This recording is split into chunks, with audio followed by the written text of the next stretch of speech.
mbokk yi on s'est beaucoup battu pour un projet te projet boobu mooy sauver le Sénégal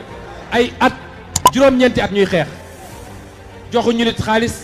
mais sax internet yéen ñi saxoo di seetaan les talibé Sonko TV dalati leen nag jàmm bu fekkee ne Sonko neex na la duggal ci commentaire yi nga defal ko fa ay kër yi xonq cur nag te nga ñaanal ko yàlla yëkkati ko fële nga xam si ne fa la tëdd nag mu àggate mbébétam ci Sénégal warkat beek traite kat beek ngi xam mooy trahison bi muy Barthélémy Dias démb daal buñ ko invité fële nga xam si nag moom moo di ca jàkkaarloo moom nag démb